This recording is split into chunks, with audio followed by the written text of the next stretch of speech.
नमस्कार। Neeraj astro channel पे नीरज परिवार और संस्कार में आप सबका बहुत बहुत स्वागत है।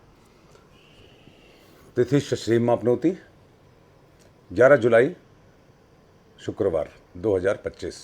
तिथि श्रीमापनोती, तिथि प्रतिपदा है और प्रतिपदा तिथि नंदा तिथि है, जैसा मैं पहले वीडियोज़ में बताता आ रहा हूँ। और शुक्र के अनुसार फल देती है और कुंडली में हमारे जहाँ मंगल होते हैं वैसा इसके कर्म होते हैं।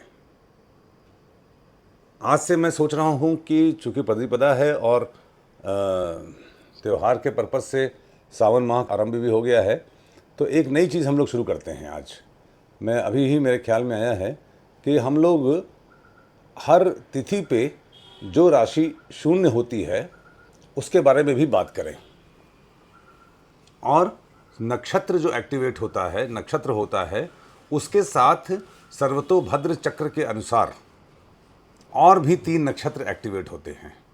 इसको भी हम आज, चूँकि पंचांग बनाते सुनते सुनते आपको काफ़ी दिन हो गए होंगे और एक आपकी आदत पड़ चुकी होगी पंचांग को सुनने की, समझने की, देखने की, और मुझे उम्मीद है कि आप इसमें हमारा साथ भी दे रहे होंगे। चैनल सब्सक्राइब कराइए भी और कमेंट ज़रूर किया करिए।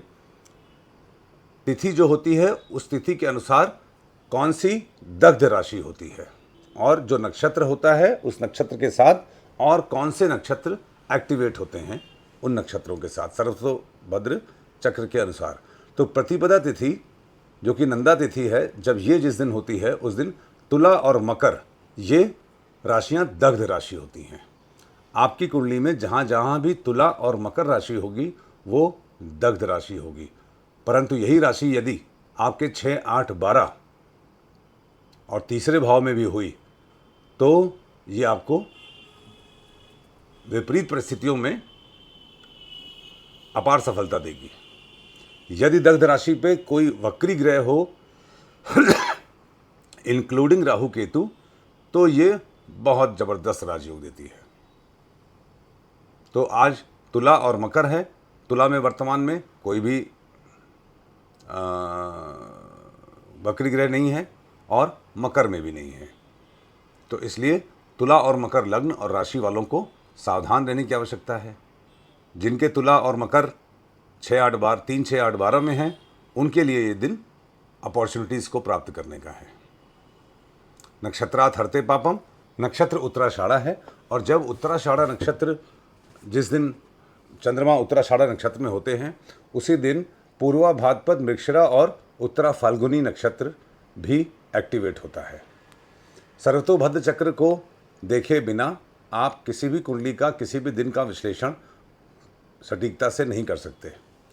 अगर किसी के भी कोई प्लैनेट उस आज के दिन पूर्वा भाद्रपद में है, मृगशिरा में है, उत्तरा फाल्गुनी में है, जैसे मेरे उत्तरा फाल्गुनी में सूर्य हैं और केतु हैं, तो आज के दिन मुझे सूर्य और केतु जहाँ पे भी कुंडली में होंगे उनका पूरा प्रभाव मिलेगा।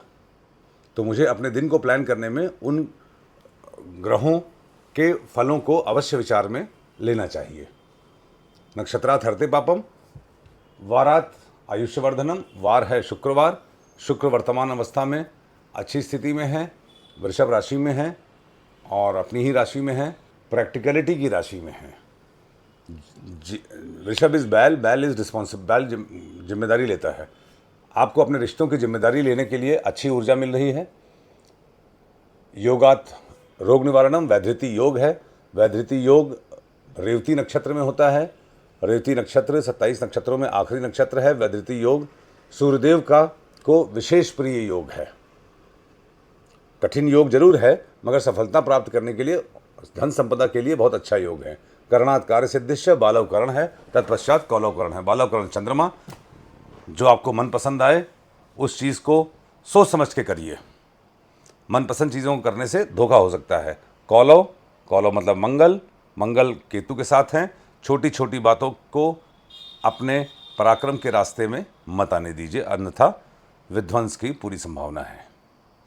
तो अब ये पंचांग की जो हमने सीरीज शुरू कर रहे, मतलब जो चल रही है, इसमें हम नक्षत्र के सर्वतोभद्र चक्र में और कौन से नक्षत्र एक्टिवेट होंगे ये बताएंगे, और जो तिथि है उसके तिथि के अनुसार कौन सी राशि दग्ध राशि है। देखिए, दग्ध राशि वो राशि होती है जिसमें अच्छा परिणाम नहीं मिलता है। आपके जन्म के भी जो तिथि है, उस तिथि के अनुसार आप देखिए कि ये मैंने वीडियोस को बना रखा है पहले, मेधा एस्ट्रो पे है, पंचांग वाले में। अगर आप एस्ट्रो में प्लेलिस्ट में जाके देखेंगे मेधा एस्ट्रो पे, तो उसमें है एक वीडियो जिसमें मैंने बनाया हुआ है कि हर एक तिथि पे 1-2 राशियाँ दग्ध हो जाती हैं। सिर्फ अमावस्या और पूर्णिमा इतनी शक्तिशाली तिथियाँ हैं कि उसमें कोई राशि दग्ध नहीं होती। चतुर्दशी क्यों कहा जाता है दग्ध, इम्पॉर्टेंट है। महाशिवरात्रि क्यों है, क्योंकि सारी की सारी द्विस्वभाव राशियाँ उस दिन दग्ध हो जाती हैं। सारी की सारी राशियाँ मतलब भगवान शिव, द्विस्वभाव राशियाँ वैसे भी भगवान शिव का प्रतीक हैं। मिथुन, कन्या, धनु, मीन, ये सारी राशियाँ उस दिन दग्ध हो जाती हैं। दग्ध का मतलब वहाँ से आपको मटेरियल प्लेजर नहीं मिलेगा, उसमें आपको समर्पण करना पड़ेगा। उस दिन शक्ति अर्जित करने का है, मटेरियल गेंस के लिए नहीं होता है। इसीलिए अब जैसे चतुर्दशी तिथि है मान लीजिए, और मिथुन, कन्या और इसमें कोई वक्री ग्रह है, उनके लिए चतुर्दशी बहुत अच्छी है। सारी चतुर्दशी अच्छी है। प्रतिपदा तिथि जैसे आज है। अब प्रतिपदा तिथि पे तुला और मकर शून्य होती हैं। किसी के तुला में अगर वक्री ग्रह है, ये दिन उसके लिए चाहे कितना भी खराब योग हो, बहुत अच्छा रिजल्ट देगा। मकर में कोई वक्री ग्रह हो, चाहे जितने खराब योग हों, उस जातक के लिए ये बहुत अच्छा होगा। इसीलिए कहते हैं कि कभी भी इस राशि का अच्छा, इस राशि का खराब, ये फल देना एक ज्योतिष विद्या के साथ बहुत बड़ा अन्याय है। कभी भी राशिफल अपने नाम से या चंद्रमा से या उससे मत देखिए। It is always collective.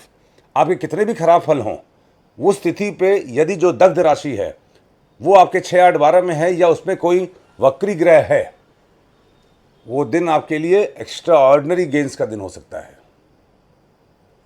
अच्छा बुरा तो होता ही रहेगा, मगर एंड रिजल्ट में यू स्टैंड टू गेन। ये है इसका महत्व। और इसमें एक खास बात यह है, इंपॉर्टेंट बात, कि जो शुक्रवार को उत्तराषाढ़ा नक्षत्र होता है तो ये सिद्धि प्रदान करता है। आपके उत्तराषाढ़ा वैसे भी विक्ट्री का नक्षत्र है। उत्तराषाढ़ा भीष्म पितामह जी को इंडिकेट करता है। उत्तराषाढ़ा में जन्मे लोग या तो विवाह नहीं करते या उनका विवाह नहीं के समान होता है। तो अब जैसे मैंने कहा उत्तराषाढ़ा में जन्मे लोग, तो उत्तराषाढ़ा में यदि चंद्र हो, लग्न हो, सूर्य हो, फल आपको मिलेगा ही मिलेगा किसी न किसी रूप में। इसके बारे में इसीलिए ज्योतिष में किसी से मैं कोई कुंडली नहीं देखता, या आपको भी सलाह नहीं देता कि किसी को कुंडली दिखाइए। आप ज्योतिष पढ़िए और अपनी कुंडली के रहस्यों का उद्घाटन आप स्वयं कीजिए, क्योंकि जब आप करेंगे तो आपको अनेकानेक रहस्य समझ में आएंगे। जैसे मैंने महाबाधक बाधक राशि पढ़ी, घात चक्र पढ़ा कई सालों पहले, मुहूर्त के विचार किया इनको लेकर, लत्ता पढ़ा।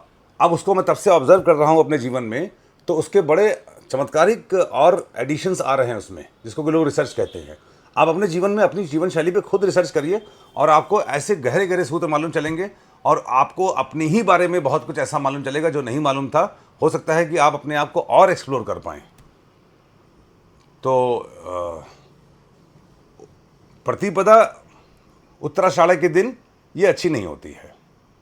इसका मतलब ये हुआ कि चंद्रमा जो धनु से मकर राशि में जा रहे हैं, धर्म को लेके आप कोई गलती ना कर रहे हों, इस बात को ध्यान रखना आज के लिए बहुत आवश्यक है। Thank you very much.